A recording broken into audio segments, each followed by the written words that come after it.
네, 오늘 우리가 함께 살펴볼 말씀은 마가복음 16장 말씀입니다. 이 마가복음 16장은요, 예수님이 이제 성천해서 하늘로 올라가시기 전에 마지막으로 하신 말씀이에요. 그 예수님 돌아가시지 않았지만 유언이라고 하긴 그렇지만 거의 유언 같은 말이라고 하죠. 그래서 우리도 이 예수님의 마지막 말을 대위임 명령이라고 해서 우리가 중요하게 생각하고 있습니다.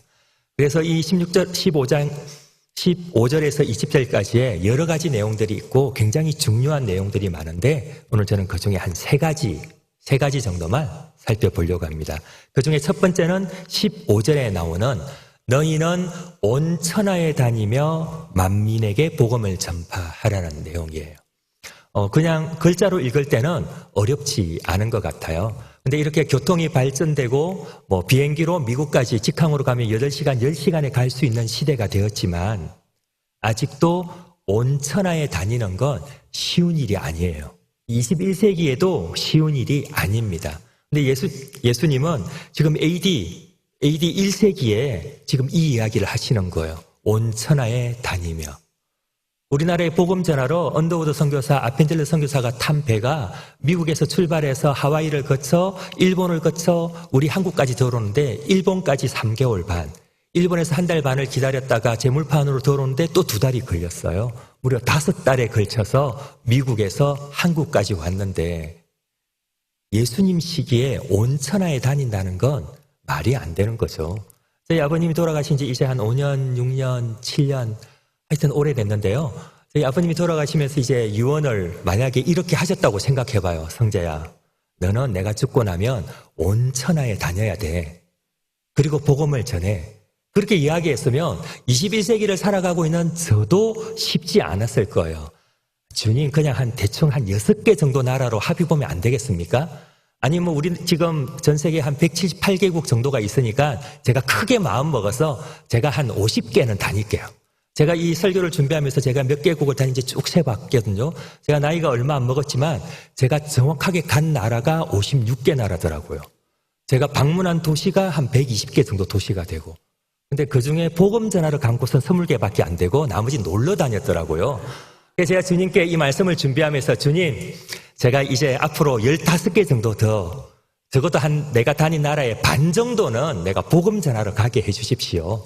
근데 주님, 저는 돈이 없으니까 저를 초청하려면 티켓비도 다 쓰고 호텔비도 다 제공하고 강사비까지 주는 그런 곳으로 15개 나라 주님 요청합니다. 그것도 제가 나중에 나이 들어서 힘 빠지면 못 가니까 한 5년 10년 안에 주님 요청합니다. 5년 10년 지나면 주님 가라고 해도 내가 못 갈 수가 있으니까 주님 5년 10년 안에 해 주십시오. 제가 말씀을 준비하면서 주님께 그런 기도 아닌 기도를 올려드렸거든요.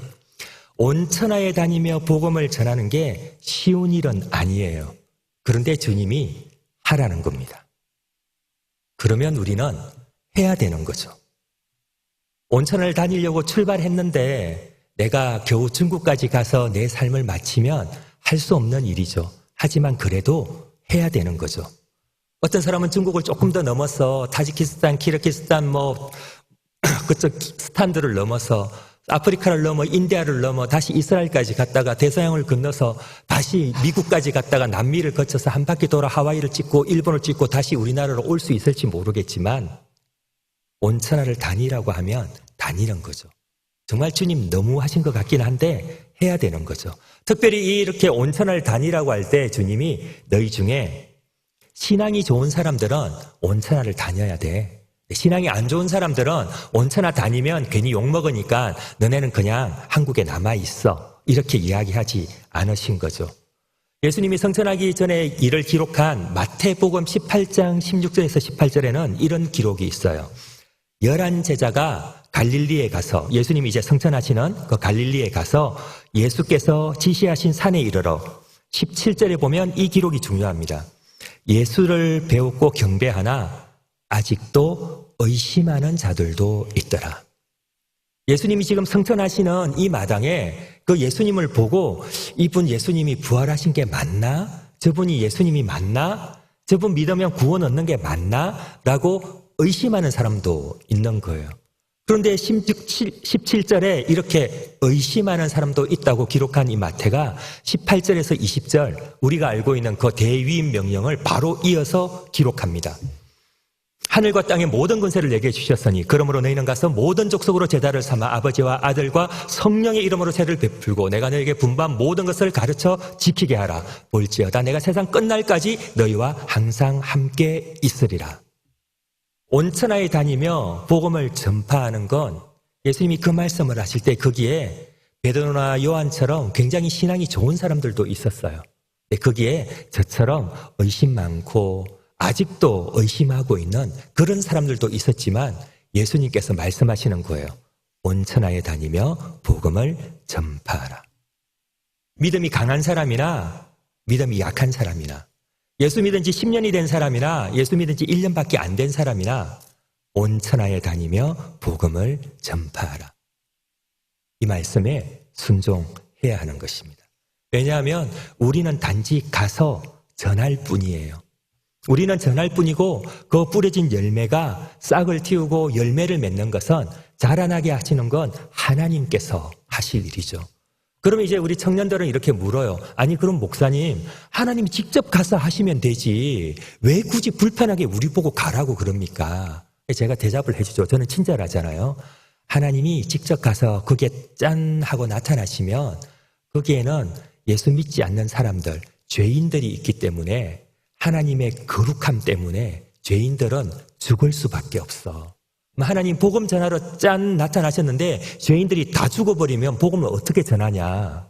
지금 우리 앞에도 하나님이 나타나시면 우리도 죽을 수밖에 없는데 다행히 예수님께서 그 십자가의 보혈로 우리를 덮어주셔서 우리는 안 죽고 겨우 숨을 붙이고 살아가는데 예수 안 믿는 사람들에게 하나님 직접 나타나시면 다 죽을 수밖에 없어. 우리가 할 일은 거기에 가서 그들에게 전하는 것뿐이에요. 그러면 우리의 말에 힘을 실어주셔서 이 전도에 미련한 것으로 하나님의 복음의 영광이 나타나게 하는 건 하나님께서 하실 일입니다. 우리 교회 설립 80주년을 맞아서 이제 선교지 방문을 하죠. 이번 선교지 방문하는 건요, 단기 선교가 아니라 우리 정확하게 주보에 나와 있는 것처럼 선교지 방문, 비전 트립이에요. 선교를 말할 때 우리는 단기간 선교한다. 성경에 이런 개념은 없어요. 성경은 선교라는 건 우리의 전생에 걸쳐서 젊었을 때만 바짝 하는 것도 아니고 나이 들어서 은퇴하고 나서 하는 것도 아니고 우리의 전생에 걸쳐서 우리의 모든 장소에서 모든 시간에 걸쳐 하는 것이 선교하는 거예요. 하나님 우리 삶의 목적을 우리 사람을 지으시고 예수 그리스도로 새롭게 거듭나게 해주셔서 우리를 주의 향기가 되어서 그리스도의 사신이 되게 하셨다는 것. 우리를 통해서 거룩한 제사장을 삼아주셨다는 건 우리를 통해서 선교하시겠다는 하나님의 그 의지가 나타나 있는 거예요.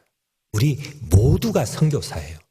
그것을 보내는 선교사, 후원하는 선교사, 기도하는 선교사, 어떤 의미로 이야기해도 다 좋아요. 우리 모두는 다 선교사예요. 제가 생각할 때 이 땅의 선교사는 딱 두 부류가 있어요. 한 부류는 온 천하에 다니고 있는 선교사, 또 한 부류는 아직 다니지 못한 선교사. 저는 우리 성도님들이 아직 다니지 못한 선교사에서 온 천하를 다니며 복음을 전하는 하나님의 영광에 쓰임받는 성도님들 되시기를 주님의 이름으로 축복합니다. 축복합니다. 그래서 선교는 정말 모두가 장기 선교예요. 전생에 걸쳐서 우리 삶의 모든 장소에서 모든 시간에 이루어져야 돼요. 예전에는 선교를 한다고 했을 때 죄송해요. 제가 영어 잘 못하거든요. 제가 못하는 게 3개 있어요. 제가 거의 대다수를 잘하는데 못하는 게 3개 있어요. 그중에 하나가 영어를 못하고, 두 번째가 노는 걸 못하고, 세 번째가 운동을 못해요. 제가 이 3개 빼놓고는 거의 완벽한 사람이거든요.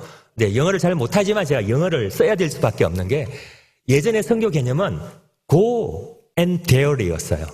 가서 그들에게 복음을 전하는 거였어요. 그런데 사회가 복잡해지면서 우리 이제 필리핀 사람들을 위해서 선교하러 가잖아요. 또 우리 라오스를 위해서 우리 선교하러 가잖아요. 그런데 이제 가지 않아도 그들이 여기에 와 있어요. 이주민으로 와 있기도 하고, 가사 도우미로 와 있기도 하고, 그냥 돈 벌러 와 있기도 하고, 결혼해서 와 있기도 하고. 그래서 이제 가서 그들에게 전하던 선교가 이제 여기서 지금 하는 선교로 바뀌고 있어요. 그래서 go and there에서 이제는 now and here로 바뀌고 있는 거예요. 여기서 우리가 어떻게 선교할 것인가. 우리가 서 있는 이곳이 온 천하가 되는 거예요.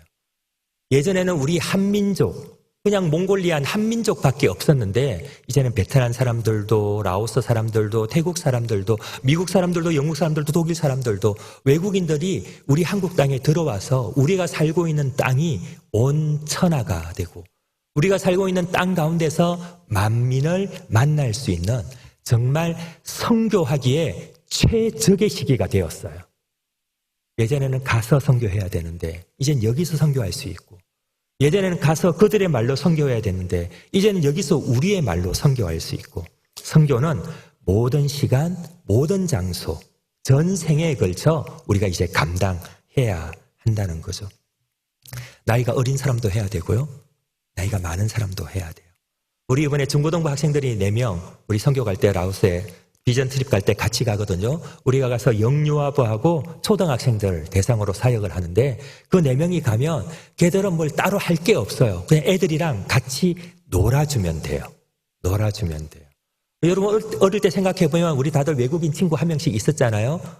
다 있었잖아요. 노랑머리, 빨강머리, 파란머리 있었잖아요. 걔들이랑 같이 놀러 다니면 온 동네 사람들이 우리를 보고 굉장히 부러워했잖아요. 와, 쟤는 누군데 저렇게 외국인이랑 같이 놀고 있을까.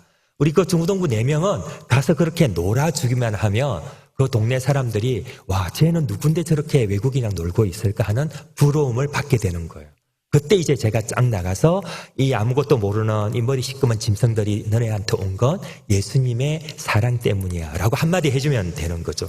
선교는 모든 시간, 모든 장소, 모든 연령에 걸쳐서 해야 되는 거예요. 고린도전서 3장 6절에서 바울은 이렇게 이야기합니다. 나는 심었고 아볼로는 물을 주되 자라나게 하시는 이는 하나님이시라. 나는 심었고 아볼로는 물을 준 것뿐이지만 자라나게 하는 것은 하나님이시라. 우리는 가서 우리가 할 수 있는 걸 하는 것뿐이에요. 하지만 그 가운데 우리의 그 손짓 하나, 눈짓 하나에 우리의 그 마음이 전달되어서 하나님의 사랑이 전달되면 자라나게 하시는 이는 하나님이시라. 그 말씀 붙들고 가는 겁니다.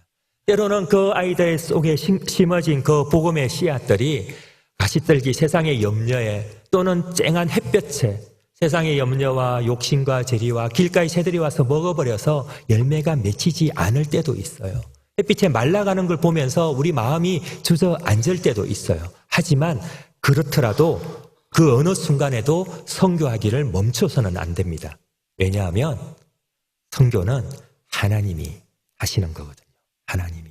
이렇게 이야기하면 쉬울 거예요. 제가 이제 목사잖아요. 목사는 이제 하나님의 일을 하잖아요. 그걸 사역이라고 하는데 제가 이렇게 교회에서 일하고 있을 때는 열심히 사역을 해요.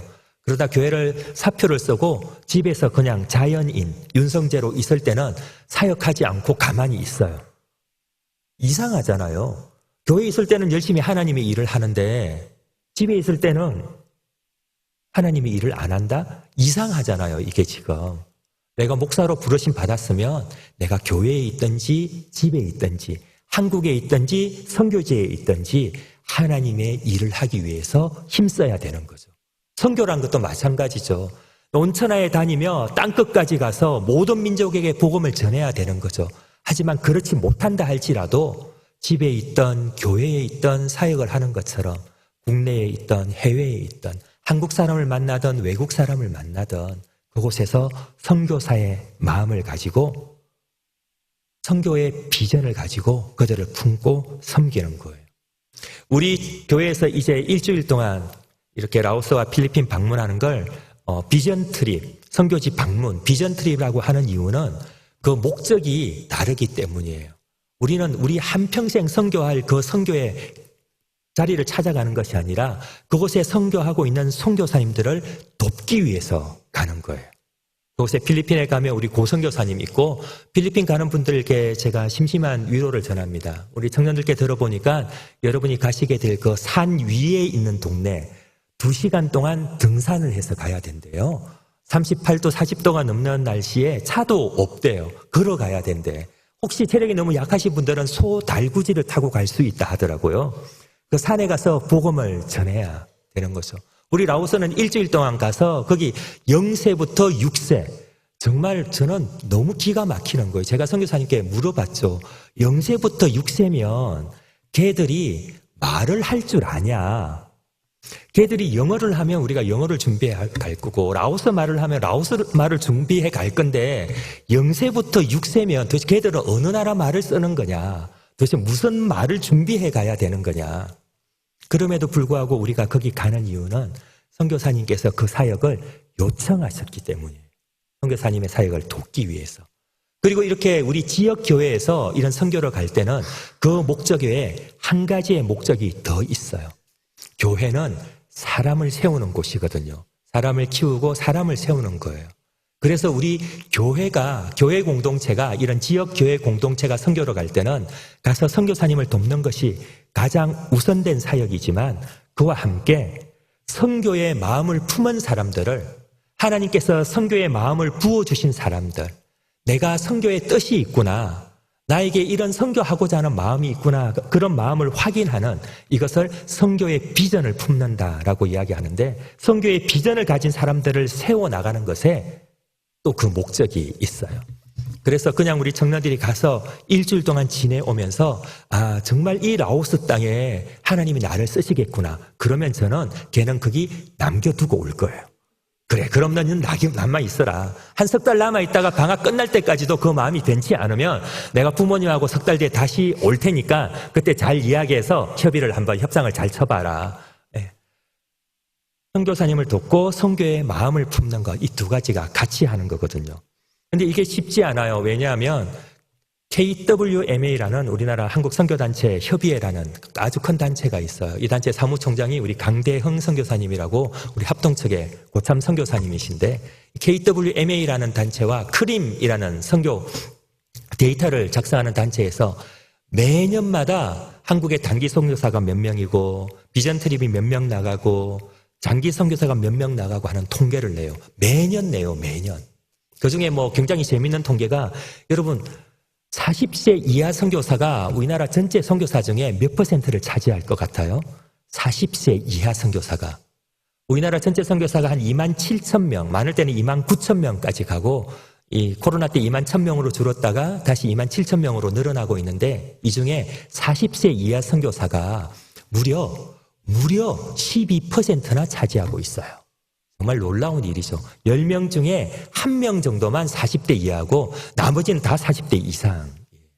지금 선교지에서도 세대 교체 문제가 굉장히 중요한 이슈로 떠오르는 걸 이 설문조사에서 이제 통계 파일에서 나타나고 있는데, 여기에서 2024년 작년 한 해 동안 큰 교단과, 작은 중소교단 말고 큰 교단과 선교단체에서 보낸 파악할 수 있는 단기 선교 간 사람들이 7,292명이었어요.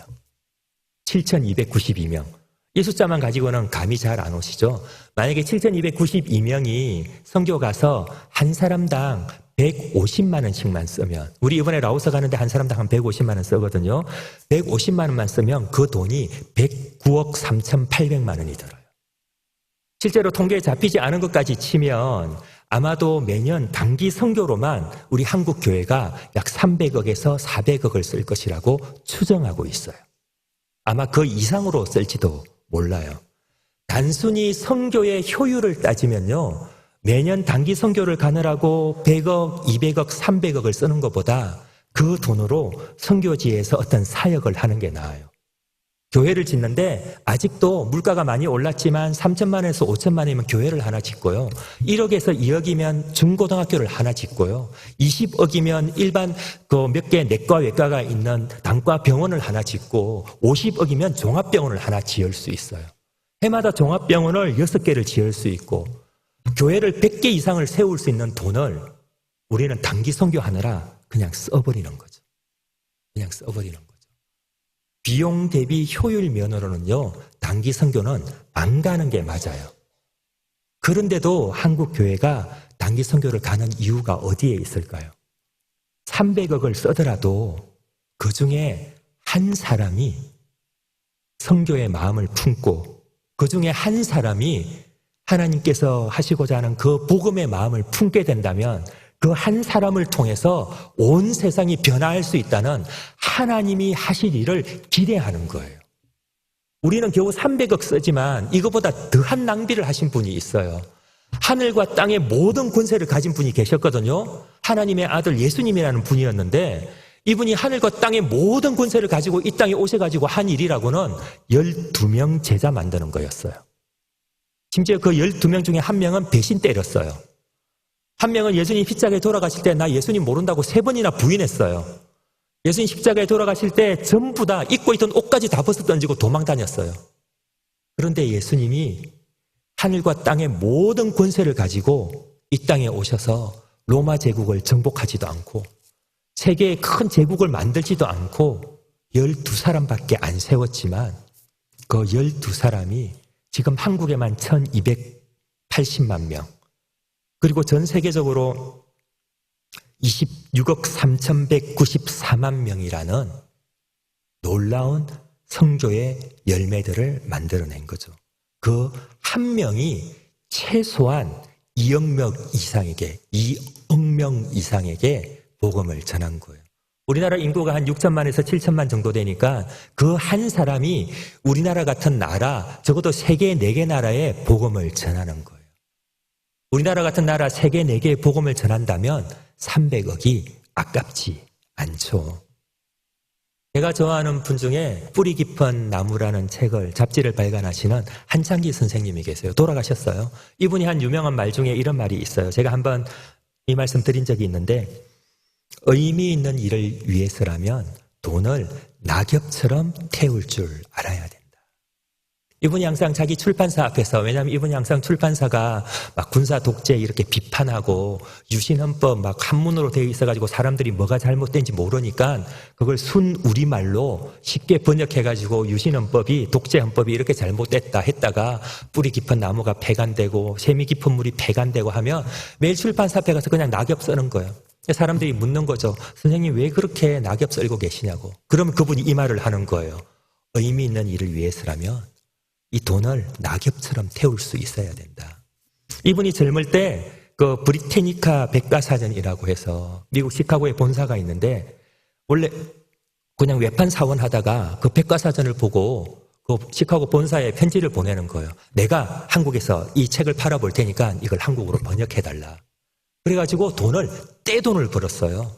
그래서 동양인 최초로 이 동아시아 지부장이 된 다음에 다시 편지를 또 시카고 본사에 보냈어요.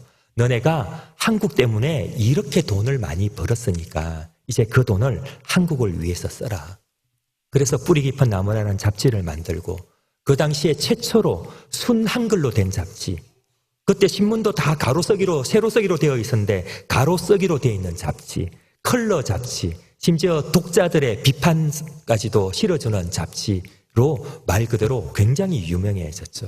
하지만 아까 말한 유신헌법을 쉬운 한글로 풀어서 했다가 폐간되고 어렵게 살려냈지만 전두환 시절에 또 폐간되고 그렇게 살면서도 그분이 그 수많은 돈을 벌어가지고 정말 낙엽처럼 돈을 태우고 자기 마지막에는 자기 온 돈을 써서 전 세계에 흩어져 있는 그 문화유산들을, 한국의 문화유산들을 다 찾아온 거예요. 그 찾아온 그 문화유산들이 저기 전라남도 순천에 가면 뿌리 깊은 나무 박물관이라고 해서 거기에 다 되어 있어요. 순천에 가면 여러분 2군데를 들러야 되는데 순천만 이런데 당연히 가야죠. 2군데를 들러야 되는데 한 군데가 이 뿌리 깊은 나무 박물관이고 또 순천에 가면 진돗개왕 박변선 집사님, 이제 장로님 되셨는데 그분이 만든 세계 수석 박물관이 있어요. 거기 가면 그분의 평생의 꿈이 수석을 가지고 성경 모든 권을 해석하는 거예요. 창세기의 천지창조를 나타내는 수석을 찾아내고 그 다음에 아담과 하와를 만드는 걸 찾아내고 심지어 수석 중에 십자가가 있는 수석도 있고요. 수석 중에 비둘기 모양이 있는 이거는 성령님이라면서 막 그렇게 그 수석으로 성경의 이야기들을 꾸며내는 그런 일들을 하시는 분도 있어요. 선교라는 건요, 100억, 200억, 300억을 쓰더라도 의미 있는 위해서라면 돈을 정말 낙엽처럼 태울 수 있어야 돼요. 정말 돈도 많이 들고 비효율적인 일이지만 해야 되는 거예요. 한평생을 선교사로 산다는 것도 그래요. 아니 그냥 직장에 나가서 인정받는 것도 쉽지 않아요. 치열한 경쟁이 있는 한국 사회에서 직장생활 인정받고 정년 퇴직하는 것만 해도 정말 쉽지 않은 일이에요. 그런데 직장에서 선교사로 살으래요. 가정에서 자녀 한 명 키워내는 것만 해도 쉬운 일이 아니에요. 저는 어린 애들 보면 이걸 너무 귀해서 어떻게 해야 될지 모르겠어요. 앉지도 못하겠어요. 그런데 그 금이야 오게야 기른 아이를 교육시켜서 학교 다녀서 장가 보내고 시집 보내고 하는 일이 얼마나 어려운 일인데 그 일들을 선교사의 마음으로 해내야 된다는 게 쉽지 않은 거예요. 하지만 선교사로 산다는 건요, 내가 원하는 일만 하고 내가 잘하는 일만 하고 돈이 되는 일만 하던 사람들이 나뿐만 아니라 나의 이웃을 사랑하고 온 세상을 사랑하는 일을 할 수 있는 사람으로 살아가는 걸 선교사의 마음으로 살아간다는 것이라고 해요. 내가 원하는 거, 내가 잘하는 것만 생각하던 사람들이 나뿐만 아니라 하나님이라면 어떻게 하시길 원하실까라고 생각하면서 살아가는 것을 선교사의 마음을 가지고 살아간다라고 해요. 이런 사람들에게 이렇게 살아가는 것이 너무 힘드니까 하나님이 그렇게 살아갈 때 그 삶에 따르는 표적들을 주시는 거예요. 오늘 본문에 나오면 무슨 독을 마실지라도 해를 받지 아니하며 뱀을 집으며 새 방언을 말하며 나가서 복음을 전파할 때 그 따르는 표적으로 말씀을 확실히 증거하니라. 그래서 선교사의 마음으로 살아가는 사람들, 선교지에서는 아직도 이런 표적과 기사들이 막 일어나는 거예요. 한국에서는 보기 힘든 그런 일들이 막 귀신 들린 사람들이 낫기도 하고 아픈 사람들이 낫기도 하는 일들이 일어나는 거예요. 물론 한국에서도 저는 일어날 거라고 믿어요. 근데 한국에서는 하나님이 고쳐주시기 전에 먼저 막 병원에 가버리고 먼저 막 비타민 챙겨 먹고 해가지고 하나님이 고쳐주실 틈이 없어. 물론 하나님이 의사 선생님을 통해서 고쳐주시는 일도 있어요. 근데 저는 웬만하면 저는 돈도 없고 시간도 없고 바쁘니까 병원에 예약 잡기 전에 하나님 미리 고쳐주십시오. 믿는 자들에겐 하나님이 그 따르는 표적으로 말씀을 확실히 증거하게 해주시거든요. 그래서 제가 청년들에게 그냥 쉽게 이야기해요. 하나님의 일을 할 때는 세 가지 특징이 있다. 첫 번째는 하나님의 일에 자원하는 사람, 선교에 자원하는 사람이 생겨나고, 두 번째는 그 자원하는 사람을 돕는 동력자들이 일어난다. 그리고 세 번째로는 하나님이 그 길을 힘써주시고 하나님이 은혜를 베푸시고 하나님이 도와주셔서 사람이 할 수 있는 일, 한두 사람이 할 수 있는 일을 넘어서 하나님만이 하실 수 있는 일들이 거기에 나타난다라고 하는 거예요. 아담에게는 돕는 배필인 하와가 있었고요. 아브라함에게는요, 그 신실한 종 엘리에셀이 있었고요. 다윗에게는 요나단이 있었고요. 항상 그 신실한 사람들이 있는 거예요. 예수님에게도 항상 어릴 때는 세례 요한이 있었고 자라서는 12제자들이 있었고, 그 예수님 못 박히기 전에 예수님 머리맡에 향유 옥합을 깨뜨린 여인이 있었고 항상 돕는 사람들을 붙여주시는 거죠. 근데 그것뿐만 아니라 거기에 하나님의 손이 돕기 시작하면 놀라운 일을 하는 거죠. 우리 청년부가 지난 학기 동안 자랑하는 거 아니고요, 솜사탕 전도를 하기로 했거든요. 근데 솜사탕 전도를 하려고 보니까 기계가 40만 원, 밖에 나가서 하려고 보니까 뭐 배터리가 또 20만 원, 배터리 충전기가 10만 원, 돈이 한 80만 원 드는 거예요. 그래서 기도하자. 어떤 한 청년이 자원했어요. 목사님, 어린아이들을 위해서 전도하고 싶습니다. 그래, 어떤 걸로 전도할래? 전도지를 주는 방법도 있고 학교 앞에다가 뭐 월세를 하나 내가지고 애들한테 공부를 가르쳐주는 방법들도 있고, 우리 옛날에 어릴 때 우리 학생들이 우리 교회 권사님들이 앉혀놓고 수학 문제도 가르쳐주고 영어도 가르쳐주고 교회에서 그렇게 자랐다고 하더라고요. 그런 방법도 있다. 요즘 여름에 더우니까 우리 교회 아이스크림을 나눠줘도 되고, 우리 교회에서는 생수도 나눠준다. 뭘 할래? 그러니까 애들이 뭘 좋아하는지 찾아보겠다 하더니 솜사탕을 하겠다는 거예요. 돈도 많이 드는데. 그래서 알겠다. 돈이 이렇게 드니까 그럼 이제 기도하자. 이게 하나님이 하시는 일이면 너 혼자 하게 하지 않고 하나님이 돕는 사람들을 붙여주실 거다. 그리고 그 일을 하실 수 있도록 하나님이 분명히 도와주실 거다. 네 돈 안 쓰더라도 이거 기계 살 수 있을 거다. 만약에 하나님이 안 도와주실 수 있으니까 그러면 네가 반 내가 반 내서 기계 사자라고 기도하고 있었는데, 우리 교회 선교부에서 그 이야기를 듣고 카페와 함께 기계를 사주셨어요. 설탕도 사주셨어요. 배터리도 사주셨어요. 우리가 이제 열심히 하고 있었는데 설탕이 똑 떨어졌어요. 그래서 기도하자. 어떻게 우리가 또 이거 가지고 장로님 찾아가가지고 장로님 설탕이 없는 사지 어떻게 이렇게 하겠냐. 난 그런 거 못한다. 기도하자. 기도하면 하나님 설탕 주실 거니까 설탕 안 주시면 안 하면 되지. 하나님이 손해지 우리가 손해냐? 기도하자 그랬는데 그 주에 청년회의 마치고 나오니까 안수 집사회에서 갑자기 저를 부르진 않고 그 청년을 불러서 정말 어마어마한 거금을 주시면서 한 2년은 설탕을 안 사고도 남을 정도의 돈을 주시면서 하라는 거예요. 하나님이 일을 하면요, 자원하는 사람이 있고 돕는 사람이 있고 하나님의 돕는 손길이 있어요. 이제 말씀을 마무리합니다. 우리 필리핀도 선교 가야 되고요, 라오스도 선교 가야 되는데 정말 죄송해요. 우리 선교 가기 전에 우리 선교위원장이 먼저 병원에 가실지 모르겠어요. 너무 재정이 없어서 선교위원장이 너무 혼자서 이렇게 힘들어하시고 애쓰시고 막 기도하시고 사람들 만나시고 왜 선교위원장님만 하시는 거예요? 부위원장님 없나요? 한 분 세워주세요. 그래 전도위원장님도 함께하고 예배위원장님 함께하고 뭐 하여튼 같이 좀 하시면 물론 다 하실 텐데 제가 못 봐서 그런 거겠죠. 자원하는 청년들이 17명 생겼거든요. 처음에 17명 생겨서 너무 많지 않나 생각했어요. 아무리 교회에서 올해 청년들 전액 다 지원해 준다고 했지만 너무 많지 않나 생각했는데 선교사님이랑 카톡하고 전화를 하는데 0세부터 6세까지가 적어도 50명에서 많게는 70명, 초등학교 1학년부터 6학년까지가 적어도 작게는 30명에서 많게는 50명이 온다는 거예요. 근데 그 애들이 그냥 한 번에 모여 있으면 앞에서 이제 소위 말하는 외향적인 E형 가진 애들이 그냥 한두 명만 하면 되는데 한꺼번에 모일 수 있는 장소가 없다는 거예요. 가로 6m, 세로 6m 교실이 8개 있는데 그 8개 교실에 애들이 10명에서 15명씩 이렇게 분리되어 들어간다는 거예요. 8개 교실에. 8개 교실에서 한꺼번에 프로그램을 진행해야 되니까 한 교실에 2명씩만 들어가도 16명이 필요한 거예요. 우리 17명인데 그 17명에 제가 포함되어 있거든요. 교실 하나가 더 있었으면 저까지도 앞에 나와서 얘들아 안녕 막 그런 거 해야 될 뻔했어요. 다행히 하나님이 저를 불쌍히 여기셔가지고 16명 딱 맞춰서 하는 거예요.